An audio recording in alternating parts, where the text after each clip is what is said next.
go away. There we go. Bailey, what's going on, dude? Not much, dude. That was weird. It was you were down in the queue and you were talking. You weren't even on the screen. I was like, does he know he's live?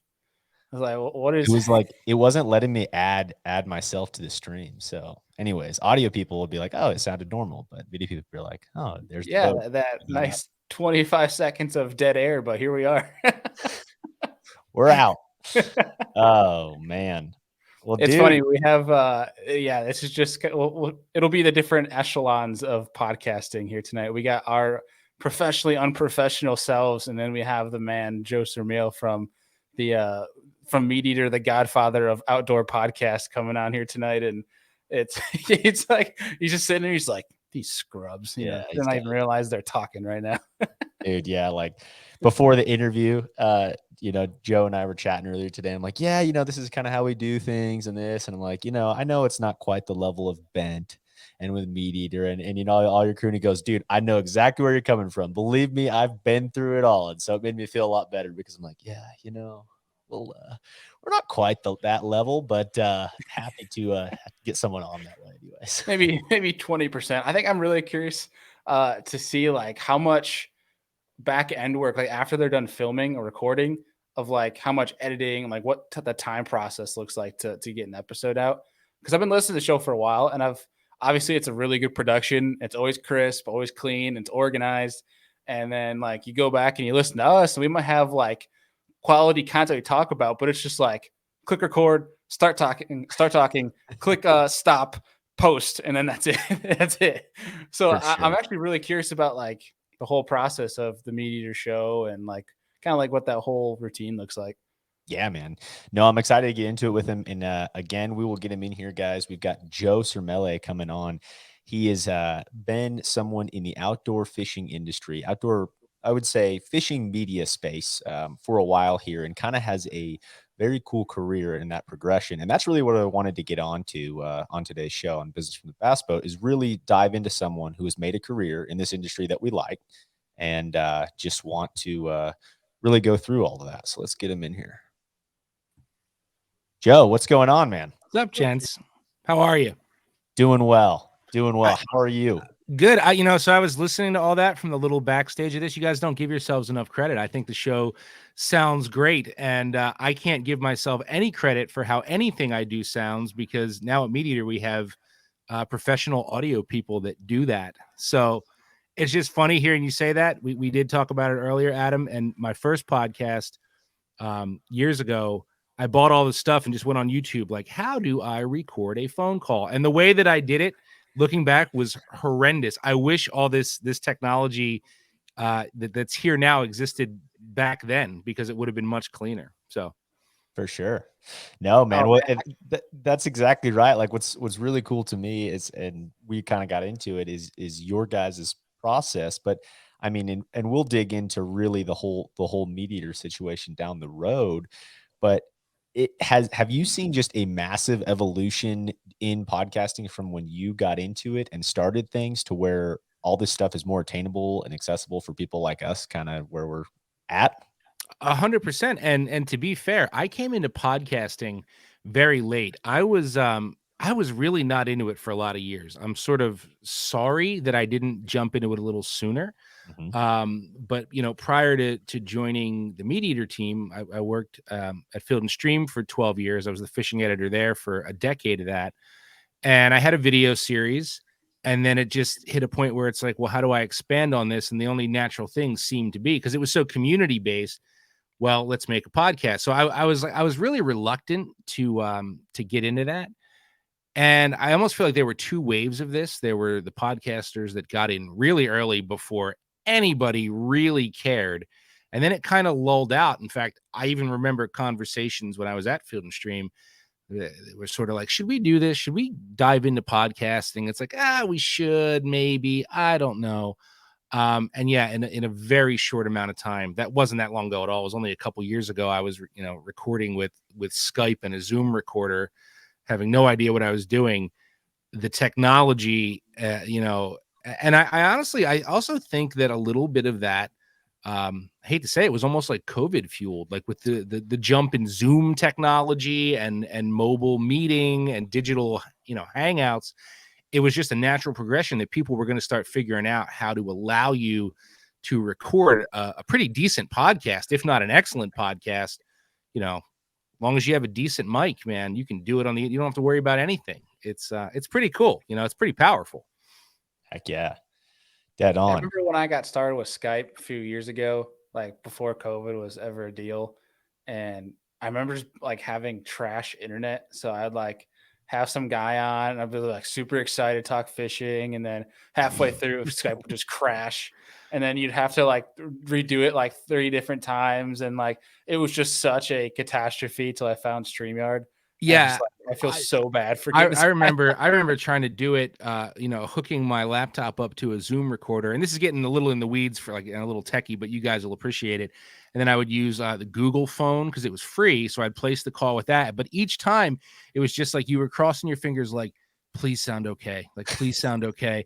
And if it doesn't, there wasn't much you could do about it. So it's just kind of like, well, this one's going to sound a little crappier than last week. It was just, you were just rolling the dice. So I wish this stuff had existed, Yeah, no kidding. For sure.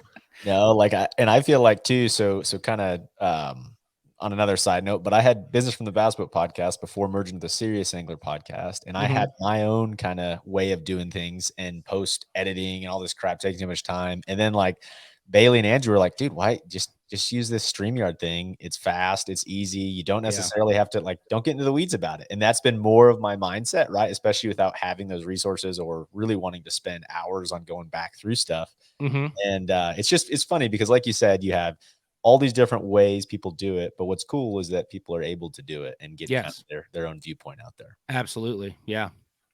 Yeah. And it was nice getting Deacon aboard the Serious Angler Network here because I know nothing about like the tech stuff.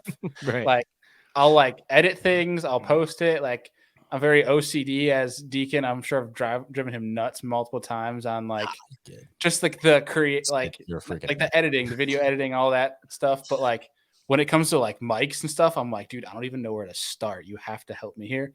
Yeah. And I went and like without even asking him for advice, bought a mic, and it was the worst audio ever. I had to delete the show because like it picked up my fiance 2 rooms over, and Deacon's like, yeah, you bought the wrong mic. And I was like, please help me. So Deacon is helping this show from his expertise here. So I tried to research everything when I started myself. Like I really thought like I'm doing a great job of researching what I need here. And then I bought this mic and I was happy with it for 2 years. Nobody ever complained. And then when I got to MeatEater, I used it as a backup mic for something. I had somebody else record, sitting down with me. It's the only other mic that I had. And the audio engineer literally was like, did you record him on a potato? And I'm like, oh my God, was that mic that bad for that long? Like, I can't it sounded okay to me, but it was just, stepping up to that level of professionalism was just like a smack in the face. Like, dude, you didn't know anything. You know what I mean? That's really awesome. That's hilarious. Yeah. Well, dude, let's get into it. One question I did have for you, though. You said you are on the eastern side of Pennsylvania, man. So what do you do?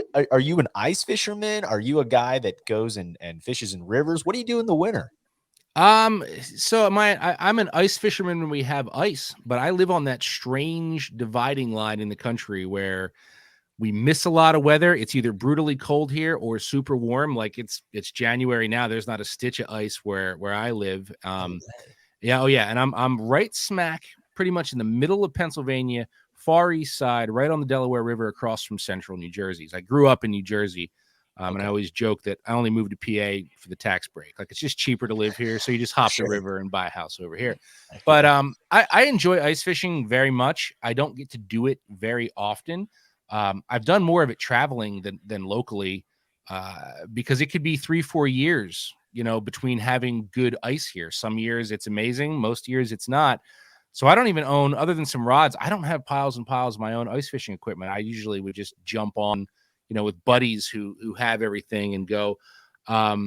So I do enjoy it, but it's certainly not my passion. I'm an open water guy, moving water way more so than lakes. I Okay. find, you know, it's funny because I know you guys do a lot of bass fishing. I find a body of still fresh water to be more challenging to fish Hmm. than everything else. So locally, I'm a moving water guy most of the time in Sweetwater, and then of course I'm very close to the coast. Grew up fishing the coast. Still spend a lot of time fishing saltwater out of Jersey and elsewhere. Gotcha, man.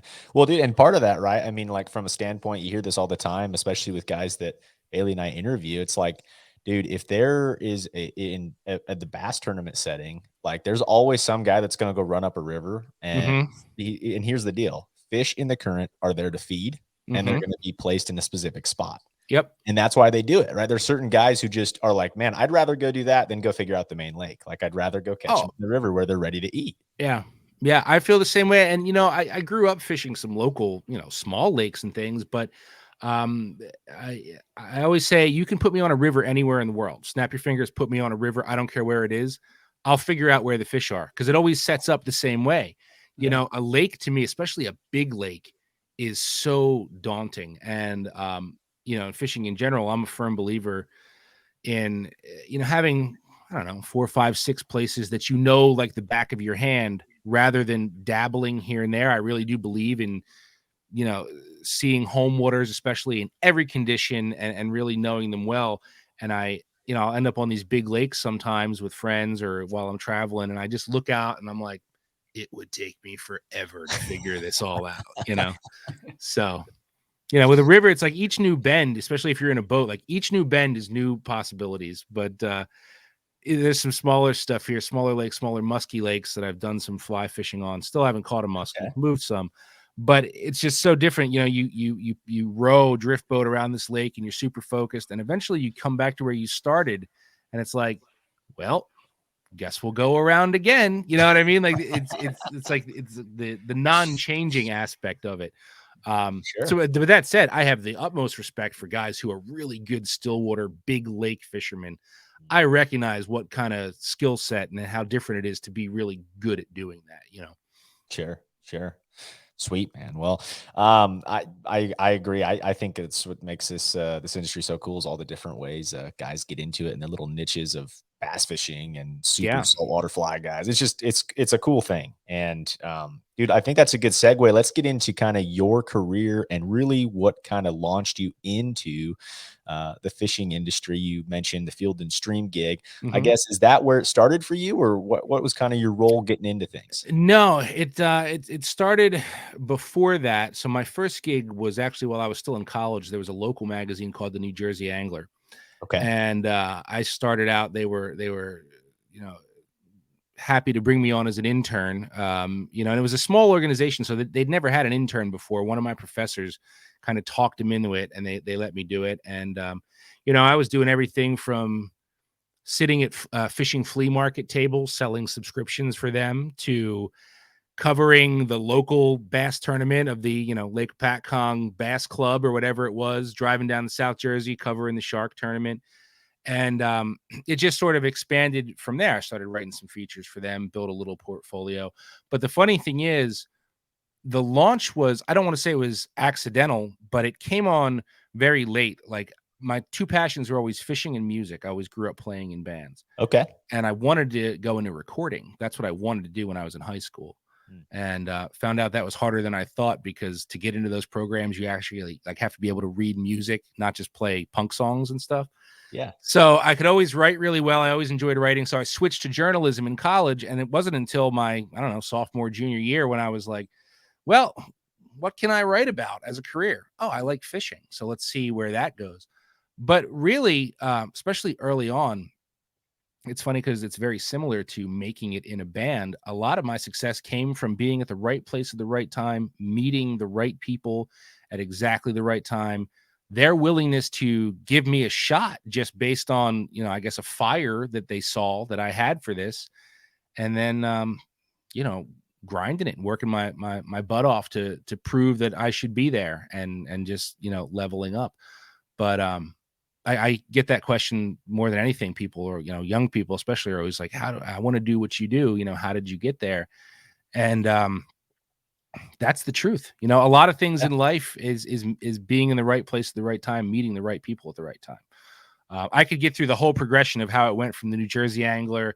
From there, I went to Saltwater Sportsman.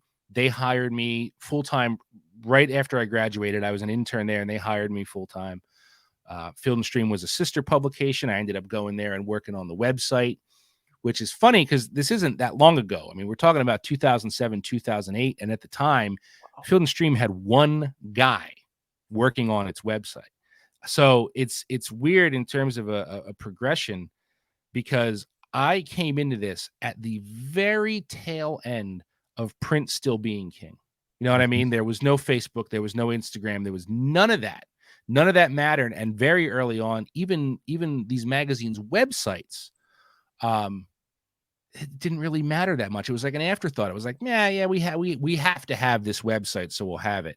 Yeah. So for me, you know, I've been at this full time essentially for about 15 years now. Yep. And the amount of change from when I started to right now, it's like our great grandparents that went from horse and buggy to seeing, the Ford Model A. I'm not kidding, man. Like it's insane, to the point where people hit me up, and I'm always happy to give advice and talk to people. I answer every message, every DM, whatever. I like talking to people, and I want to give good advice, but I could tell you how to maybe break into this in the early 2000s. I'm not that much help now, because I did not have to go through the process of competing against everybody. You know what I mean? There were a few spots open here and there in these outdoor magazines. In 2005, there were no 20-year-old kids that were knocking on the door of Saltwater Sportsman and New Jersey Angler. So now, you can make yourself. You can start your own thing. It's a completely different landscape. Sure.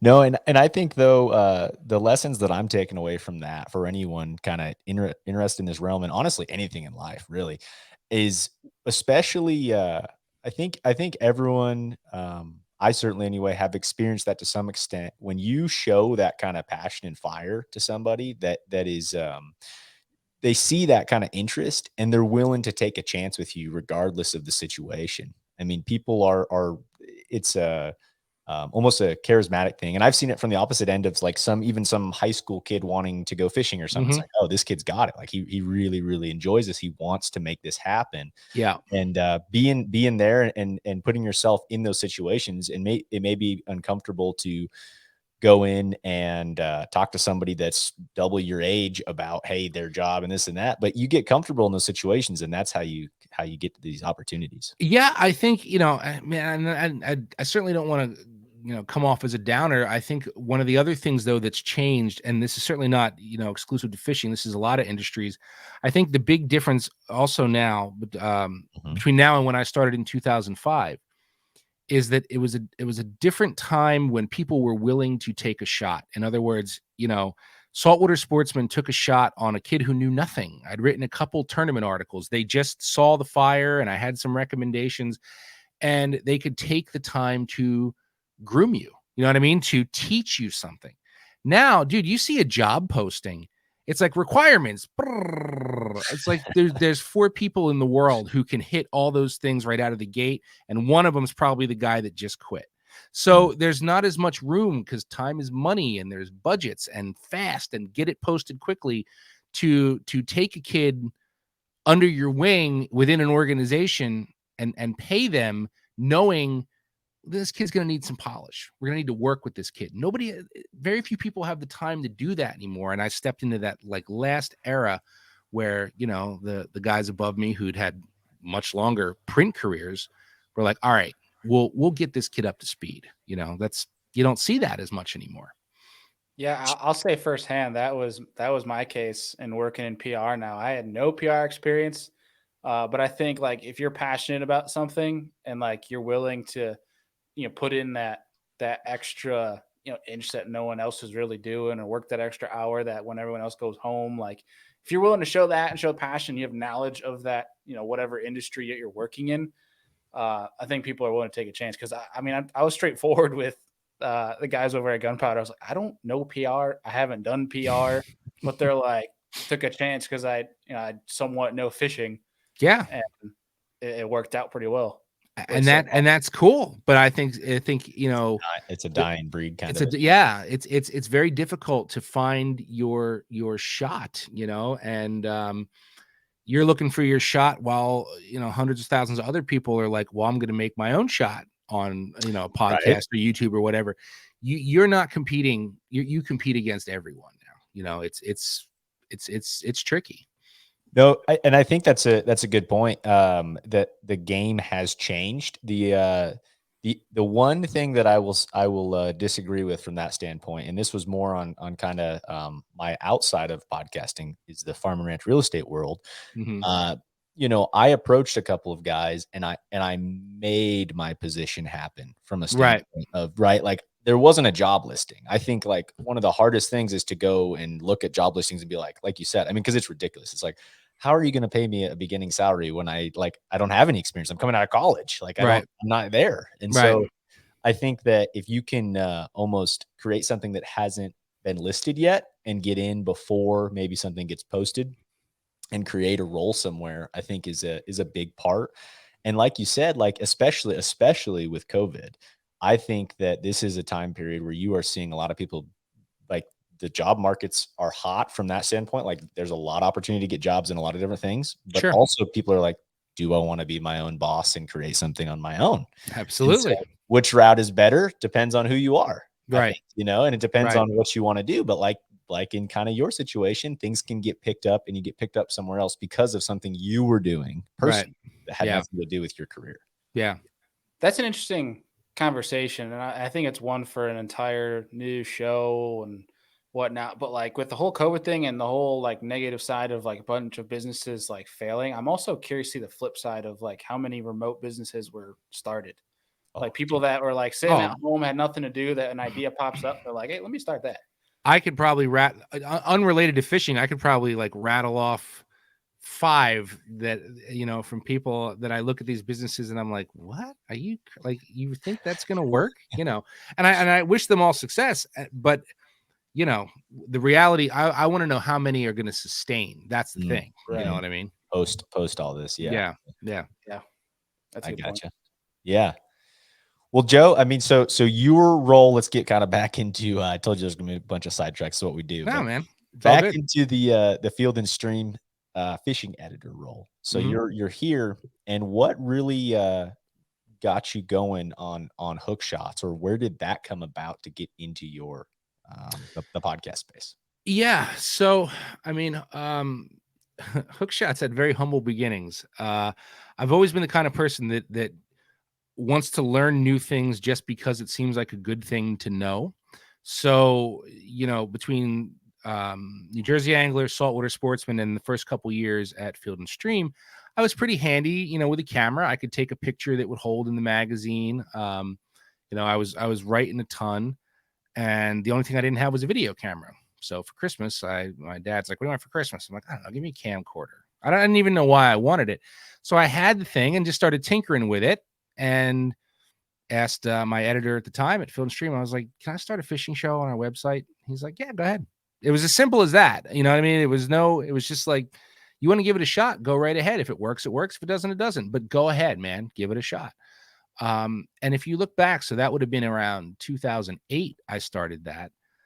Even then, fishing video compared to now was nil. That was fledgling. Like, yes, YouTube was a thing, but I think the idea of series on YouTube had not really come around yet. And for me, in Field and Stream magazine, it had such a long history. There's such a reverence for that I could be myself when I wrote there, but you still have to remember, like, I'm representing Field and Stream, right? So I can't, say anything that I want, or, talk about my love of punk and metal music in my monthly Field and Stream column. It doesn't make sense, right?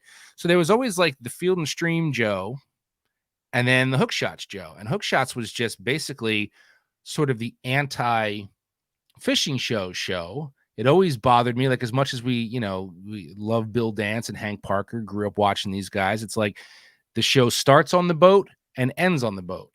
And I think it was because I was a feature writer and enjoyed writing a good story. I'm like, well, I'm going to make these videos and I'm going to just, it's not like a crazy formula. I'm just going to show you everything that happens from beginning to end, good or bad.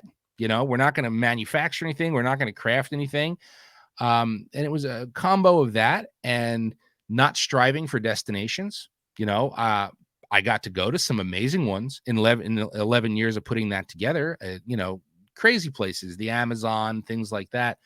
But I would follow up the Amazon with a episode on catching chain pickerel in, you know, the drainage ditch behind my house. That's awesome. Because I've always been a huge proponent of really embracing your home waters, no matter what they are. Don't sit around and go, God, I wish I was in Canada. I wish I could get to Florida.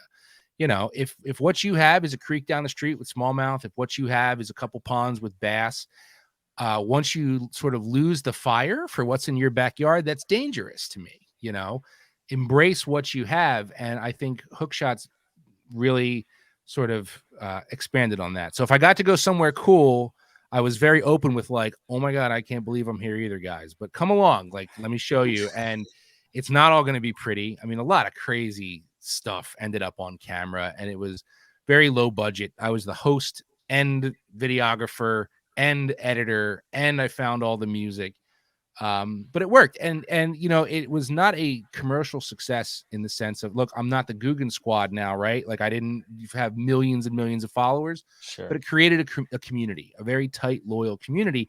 And I've always believed in, you know, like I'd rather talk to 10,000 people that like are really into what you're saying and want to be there than a million people where the majority of them aren't even really paying attention. I've always been into that loyalty and community aspect of it, and Hookshot's had that, you know, and I think we've achieved that with Bent now too. Gotcha. But yeah. Sorry, you asked about the podcast. So the podcast just followed, you know, we did 9 years of video, and then I'm like, well, to keep that community going, just to create more content, that's where the Hookshots podcast came from. So that was 2 years of that. So that was post the video, you're saying, or was that they ran simultaneously? Okay. So Hookshots ran for 11 years in video. There's 80 some episodes on YouTube. And then the last 2 years of that simultaneously, I did a bi-weekly Hookshots podcast, you know, by myself, cut it and produced it myself. Very cool. Bailey, you had something to say there, man. Yeah, sorry. I think you're seeing that a lot. Like it's more prevalent today where you see, whether it's a YouTube channel or a TV show or what have you, like they establish this community of following, and then they realize what podcast does and the retention that podcasts get. Like it's not a YouTube video where a guy's gonna click on it and, you know, kind of scroll through and get to the good parts, whatever. You can't really do that in a podcast unless somebody really gives you a timeline. You know, like you're looking at like 90% in terms of like people listening to the majority of a show. So you're really able to get like an actual thought out, like topic discussed, thought, you know, portrayed. And it's a cool way to actually really, really connect, not by just a webcam. You're seeing more and more channels, at least on the YouTube side, do that now. And they're now making they're making podcasts. Totally. And I think, I mean, it's lower overhead, right? And the reality is, you know, these days, if you study the YouTube algorithm a little bit, you know, people are putting up a video a week. They're all 15 or 20 minutes, you know, because they need to hit a certain, you know, ad service. And I never wanted to do just sort of the run around with a GoPro on my head method, not knocking that, but it's not what I did. And I feel like Hookshots was somewhere between, you know, professional and just the GoPro on the head. But it's easier to serve somebody a podcast weekly than try and keep up with. I mean, there'd be no way I'd be able to produce something Hookshots or B-side caliber on a weekly basis. I would never sleep. It's impossible. So I think that a podcast is in some sense a better tool with connecting with a really loyal audience, you know? For sure.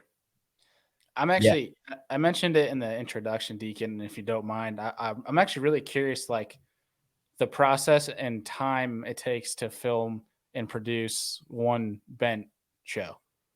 The podcast, you mean? Yeah. Sorry, not the show, but like the podcast episode, like from recording to the back end, like editing or adding in different bits. Like, what does that look like? Well, it's a little tricky to explain because for anybody who hasn't listened to Bent, you know, It's more 90s radio show is how we put it than a straight talking podcast. And when I started with MeatEater, they wanted a fishing podcast, but didn't want two guys talking about fishing. They had enough, just talking podcast in the network already. So this idea came up to do this sort of 90s radio show. So the process, it's rough, but if you can handle it and you operate like a well-oiled machine, it gets easier. So basically, we're always recording, right? We are always recording these segments. Just every week you try and knock out X amount. You record with this guy, record with that guy. You find something for our sale bin segment, and we'll record one of those. And you are constantly just stacking folders with segments. Mm-hmm. And then when it comes time to do this week's show, me or my co-host Hayden Samek, Miles Nolte before him, if it's say my week to come up with a show, now I go into the drive and I say, okay, I'm pulling this segment, this one, and building it like a puzzle. And you say, well, okay, this kind of connects with this, so that makes a nice theme here. And then you write, or outline all the interstitial glue to connect those segments. And then the last thing you do, we always record our news segment very close to showtime so that it's current. Sure. But and again, we have great audio engineers. So you're just constantly dragging these pieces into this folder. And that's when the audio engineer goes in, he opens that folder, boom, there's every segment for that week's show. And it's fine if you stay on top of your game. You know what I mean? So like when we launched, we had 5 episodes in full in the can for launch to buy ourselves time. If you get stuck in the trap where you're not a couple weeks ahead and don't have plenty of segments in the can at all time, dude, like lately between the transition between co-hosts and then take a few weeks off for the holidays, yeah, you know what I mean? You have to crunch because it's very easy to get off track. And then if you get off track too far with that style, it's very, very hard to recover. So I love the format. To say it's not challenging would be a lie. And the only way it works is to stay incredibly on top of it at all times, Yeah. And I know Bailey, that's Joe and I kind of had a conversation about the 90s radio side of things. And do you use is Phil your audio engineer too? Does he do everyone in MeatEater? Because no. Okay. No, he doesn't do everyone. We have several audio engineers. Phil, I believe, is still cutting the main MeatEater podcast and a few others. But Hayden Samek, my new co-host, he actually got hired as he's an audio engineer too. We just happened to hit it off and have some things in common. And when I needed a new co-host, he stepped in for just our news segment. And people were like, I like him. And I'm like, yeah, you know what? So do I. You know what I mean? So I'm not, let's not spend months looking for this perfect person. I'm like, I think I got him right in front of me. You know what I mean? He proved himself. But no, we have a bunch of audio engineers. But yes, Phil is our guy. Phil the engineer. Phil's the man. Phil is the man. He's like this mythic hidden person behind the scenes. Yeah, but he'll talk. He'll jump in. I love it. Yeah. Like I've been a big fan of the MeatEater podcast, the original one, and I listened to Remy's and I listened to a pile of them. Yeah. And like, man, it is it's always funny when he jumps in on something and Steve will like razz him on the original one. And it's just like this mythical guy does everything in the background. Yeah, totally. And he it was our idea to have him judge our news segment, So people are really looking forward to that now. I've noticed that we'll get just as many comments about Phil's judgment as something that we said in the show. Integral part he's become. So on the show you posted on Christmas Eve with the sounds like a halfway to blackout drunk Santa Claus. what was the feedback you guys got on that one? It was all surprisingly very, very good. That took a little while to get together, and we love playing with satire. There's several, fictional characters we'll have on there, and the stuff is a lot of fun to write, but you can't overkill that. I was slightly skeptical on the Santa thing, But at the same time, bent is it's not for the children. You know what I mean? Like that's not who we're making a podcast for. So yeah, we straddled the line a little bit with that, but it was fun. We truly didn't get any negative feedback on that at all. That one had me rolling on the floor, just picturing Yeah. Santa Claus talking like that. I think that's what I really like about the Bent podcast is it's like kind of you alluded to there as far as not for the children. It's a entertainment thing for me, man. Like it's one of those situations where I just want to listen because it sounds like a couple of buddies talking, and I enjoy it for that aspect. But you also learn a lot too through the news segments and that kind of thing too. It's kind of a unique deal that I enjoy listening to. Yeah, and that's absolutely our goal, right? I think almost everything I've done, I've leaned in on entertainment more than anything. I'm not a fishing expert. I know a lot because I've had the opportunity to rub elbows with a lot of great fishermen all over the country. And there's a few things that I hate to use the word expert, but like I know what I'm doing with a lot of different things. But people are always like, "Oh man, you're a professional fisherman." I'm like, "No, I'm not. I'm a writer. I'm not a professional fisherman." So that's what I always hoped to bring to it was that entertainment aspect, but you can't just go all in on that either. So sorry, we were pretty proud of Bent because, I appreciate you saying that because that's exactly what we're going for. We want you to be entertained. We want you to laugh, but we also, when possible, want you to walk away going, "Oh, picked up a trick," or didn't know that, Absolutely. Yeah, I think it Absolutely. definitely gets accomplished on each show.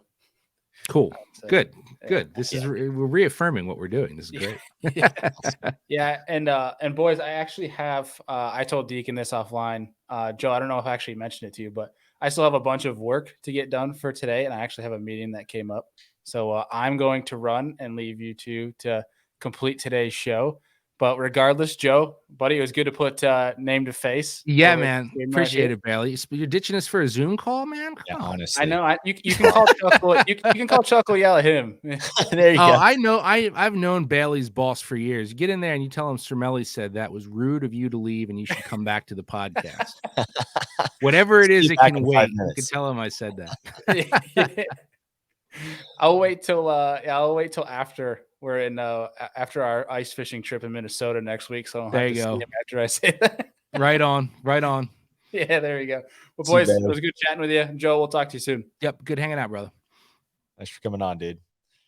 Oh man, well that's funny. Well, dude, I mean, like, I think it's been a. I really wanted to what kind of Bailey skipped over, just asking a little bit about the Bent podcast, but how did things go from the Hookshots podcast to then Bent, or were you approached? How did that work? If you don't mind getting into it, and if you don't feel comfortable, that's fine too. But as far as where did that evolve? No, there's I'm trying to think if there's nothing there that would be secret. So yeah, my boss for years at Field and Stream was Anthony Licata. He was the editor in chief, good buddy of mine. And as a boss, he was very open to letting you try stuff. He's the guy that when I was like, "Hey man, I got a video camera. Can I make a show?" He's like, "Yeah, sure. Go ahead." He was, super into the things I wanted to try, very supportive. And I know that he thought, even though Hookshots maybe wasn't so Field and Stream. I mean, if you look at what I was doing and the music and the attitude, there was nothing Field and Stream about it. I was the black sheep in that regard, right? Sure. But I think he recognized that this is where media is going. Like these are the personality driven stuff. It has importance more and more year over year. And I'm still grateful to Field and Stream for letting me do that for that long. It wasn't a super high budget, high cost deal, but it cost money, and you know what I mean. And they bankrolled that, and supported it, and allowed me to do that, and I'm forever grateful for that. But Anthony left for MeatEater in April 2019, and that's about the end of that story. You know what I mean? MeatEater was looking to ramp up fishing a little bit. Anthony, I think, recognized that I, embraced the modern media and didn't mind. I said that I started this before all the Instagram, Facebook. I was like the last round when none of that mattered. But there's also a lot of really great people that I used to work with or knew or that were in the industry. And at that same time period, who were so resistant. You know what I mean? I don't want to know about Facebook. I don't want to know about Instagram. I don't want to know about YouTube. I am a print writer. I am a writer. This is all I do. And a lot of those people didn't sustain. So I rolled with those punches and embraced that stuff. So yeah, man, you know, he's called me up and said something to think about. You know, MeatEater's they put the things that you want to do in terms of audio and video in the forefront. I mean, that is like a key part of their program. Versus at the time, still print was king at Field and Stream. You know. Dude, that's awesome. I mean, I think the big part of this show is kind of some of the lessons and takeaways here. And two things that I'm hearing. One is like the relationships that you build, you never know where this small world will take you from a different way. And by having that good of a relationship with your boss, who is very open and you like, I mean, that parlayed into your role now. Right? This is an incredibly small industry. I mean, you know, I hear the hunting guys talk about how small the hunting industry is. And by comparison, the fishing industry is even smaller. So, you know, I always find it funny. You know, you see all these like rivalries and wars and mudslinging on social media now. This who hates who and this company. Oh, yeah. Man, you will never, you could look back through everything I've ever done. Like, I knew better. You don't do that. You don't know who you're going to need to be an ally. There is no reason to ruffle feathers. It does nothing for you in the long run. You treat everybody with respect. You recognize opportunities. If somebody doesn't like you, that's okay. Like, not there are people who can't stand me. That's okay. Like, I make what I'm, you know, happy with and feel is authentic and speaks to who I am. You don't want to watch it. People don't like it. People don't like it. But I'm not gonna. You know, I'm not gonna criticize somebody or, you know, take shots. And in this industry, that matters because it is small, and you don't know, you know, what connections are going to lead where. Yeah, I mean, and I think related to a lot of things in life, but especially in a small industry situation. I mean, don't burn a bridge. Like, Never. Don't burn a bridge. Don't throw out a business card. I always tell people that, you know, you just don't know. I still have, I mean, I haven't opened them in years, but I still have like literally binders, like hard binders from my early days. Like, went to Staples and bought the business card pages, like for baseball cards. You know what I mean? Yep. So you never know. None of those people are probably at any of those roles anymore. They're so old, but things change. Somebody, you know, told me that don't ever toss a business card, and I haven't, you know. That's awesome, man. Well, yeah. And the other thing I wanted to touch on there is like you said, some folks that were, man, it's almost when a new platform comes out, a new media rather than print going to video or whatever it may be. Some people do everything they can to push against it and not adapt per se, but having that open-mindedness, I think, also was a big part of you being able to move forward. Yeah, for sure. Although, you know, I'd be lying if I didn't say that I was partially hypocritical too, because, you know, I came in at that, you know, Facebook was the thing when I was in college. So it started there. And then I was like hesitant on Instagram. I had this attitude of like, I don't need to do both. What do I need to do both for? You know what I mean?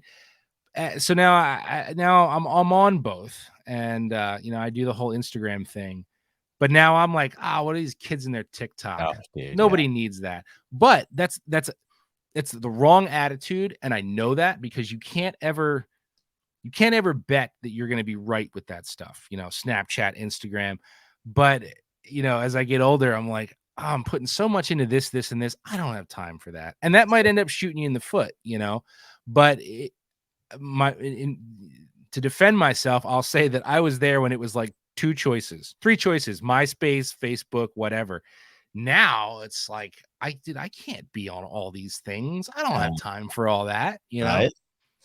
No, and I'm probably the same way you are. It almost goes to hurt me from the, like, I get in late standpoint, right? It's like, man, like, I got a Facebook last out of all my friends. And I did the same thing. I'm the same way with Instagram. When I started at MeatEater, I had no Instagram, and I regret that. I regret that immensely. And one of the reasons, and here's a good lesson, kids, you know, the one downside to like hook shots, I didn't own it. And I put in 5 hard years of growing the Facebook following for that little offshoot brand by myself, and never paid to boost a post, nothing, and got that almost to 50,000 on Facebook, which is like impossible now. Facebook's like a brick wall. I don't even really care about Facebook anymore, to tell you the truth. But that's the price you pay. You walk away, it doesn't come with you, you know. So I started at MeatEater with 0 on Instagram, you know. So you had to build it. Yeah, exactly. Well, and I think that, like you said, there's ups and downs with all of this. And like really at the beginning of this year, we were talking about people going and starting their own thing versus finding a role in a company or whatever it may be. I mean, the opposite of that though, dude, the first thing that I thought of when you started going through this from my aspect of building a podcast was like, well, man, it would be nice to maybe have that funding or a salary where someone is able to pay me and support what I want to do within a brand, you know. But like you said, you don't get at the end result necessarily of being able to own it per se. Yeah, and it's all I mean, it's all a trade-off. There are pros and cons to both sides of it, and I really don't want to get into the weeds on that, other than to say I think you have to weigh that based on where you are, who you are, what your connections are, what your confidence is. You know, it's there's definitely pros and cons to both in terms of exposure versus not exposure. It's sort of a case by case basis depending on who you are and what you want to do, you know. Absolutely, man. Absolutely. Well, dude, you've had some absolute packed full advice, and I appreciate all of it. I know it's not quite your style as far as just an entertainment thing. So man, this was fun, man. This is a great time. Yeah. Hopefully it gives you some aspect of, I don't know, if anything, reflecting on your career and giving some help to people who are interested in it. Yeah. Dude, kind of how we like to end the show. What are your and 3 biggest, if you've caught them all, but smallmouth, largemouth, and spotted bass? What you caught them on and where you were? Spotted bass, 0. That is still on my hit list, and I have people all the time trying to entice me to. I think that's spotted bass like in the Georgia rivers and things like that. Yeah, so like you have some spotted bass in well, like there's some Coosa River spots, or what you're talking about, which are just giants. There's some cool spotted bass there. They're in some different reservoirs, mostly on the southeast, or then you have the really big ones on like California West Coast. Right. They're mixed in, but yeah. So that's been like hiding on my hit list for years, and I just have not gotten there yet. But now with my new series with B-side fishing for MeatEater, that seems like it would play. So I'm eyeballing that. I like it. Largemouth bass, little over 8.5. Oh, that's a big one too. Yeah, and that was on El Salto in Mexico. Oh yeah, that's awesome. So I've been down there a few times. Truthfully, I'm not that much of a largemouth guy. Like largemouth fishing to me is a bass pond and a fly rod with a hair bug in the summertime, you know. Yeah. And that goes back to me not being that much of a lake guy, really. Sure. But I've gotten to go down to El Salto and Picachos, and largemouth guy or not, I'm not passing that up. I'm like, hell, I am in. Let's go. So it wasn't the most glorious thing in the entire world. Like, you know, I think I caught it on a spinner bait, and it was like 2-pounder, 2-pounder, 3-pounder, 4-pounder. Oh, 8.5, 3-pounder, 3-pounder. You know, it just kind of happened. You know, it wasn't some glorious thing. And I have cracked 7 with smallmouth. That was actually out of Buffalo Harbor. There you go. Wow. Yep. On Erie. Yeah. Yeah. Awesome. I have 2 of those, both from there, both from Erie. Over 7, dude. Yeah, what a place. No, I'm always jealous talking to Bailey and Andy, the co-hosts on Serious Angler Show, just because, like, man, they live in a place that really has them. Yeah, well, see, then I'll say that to you, like, a little over 7, but then I'll instantly, because I feel the need to be honest, like, self-deprecate. It's the same thing though. Like, this is like early spring tube dragon deal, and it's like 3-pounder, 3-pounder, 4-pounder. Oh, where'd that one come from? So it wasn't like Cermele's quest for his 7. Like, 7 just like boom, there it was. What? 7? Really? Cool. Awesome. You know. So neither one of my two biggest bass were like this epic eat or anything like that or hunt, you know. Yeah, yeah. Well, I mean, I don't know, like that's what makes fishing fun though, is like it could be a day where you're like, man, I've got them dialed, these 2 and 3 pounders, and it's going down, but I'm just catching 2, 3 pounders, and then you catch a big one, you're like, that doesn't make any sense, and that's why I love it. And I'm gonna come back Yeah. and try and figure it out. Yeah, I have, you know, talking about the lake guys, even though I'm not a largemouth guy, my respect for them is legion, and I'm sure you guys know Oliver Nye. Mhm. You know, I'm buddies with him. I got to film with him this past September, and long story short, you know, he's out there doing his swim bait thing, throwing his swim bait, sticking to it. We're having a horrible day in Virginia. Like, it was a cold front, nothing was going on. Yeah. And at the very end of the day, these little stripers come boiling up, and it was so miserable that I just wanted to catch something, anything. So I threw on a fluke, and I'm catching these little stripes. He's not catching anything on his swim bait. And for a hot minute, I was like, I'm smarter. Like, you're over here playing with your swim baits. And then, yeah, next thing I know, like, he swung like a 6.5 in the boat and almost hit me in the face. And I'm like, that's awesome. That's why he's the man. Like, that's respect for that, you know? Heck So I wish I was better at it, but I don't do it enough. You know what I mean? I'm just not the largemouth pro. Sure, man. No, was that when you were, it might have been on one of your shows when you had Brandon and Carl on. Were you talking about that situation, catching those stripers with A little bit, all because the spot where we happen to have that fish was somewhere that I think Brandon and Oliver ended up together in a tournament, and it was like a little like vying for position over this particular spot. I'm not going to name it because I know they're already worried about burning it, but yeah, it was pretty cool. It's pretty special. heck yeah, man. That's awesome. Well, dude, I really appreciate you taking the time out today, Joe. I know you're a busy guy with everything, like you said, post holidays. You are, I'm sure, covered up work wise. I'm totally slammed, but I'd much rather do this than the things that I'm totally slammed with. So we could talk longer if you want. I got to go answer emails as soon as they're done. You're the same mindset I do. It's like, yeah, I'm slammed, but what would I rather? I'd rather talk podcast. Yeah. Oh, dude, that's awesome. Well, man, I appreciate you taking the time out, coming on the show, and thanks for all the advice for all the people out there looking to kind of get into this deal. So appreciate it, and I am a huge fan, man. I will be listening to all the events in the future here. Anytime, Adam. We'll do it again, brother. All right, man. Thank you again.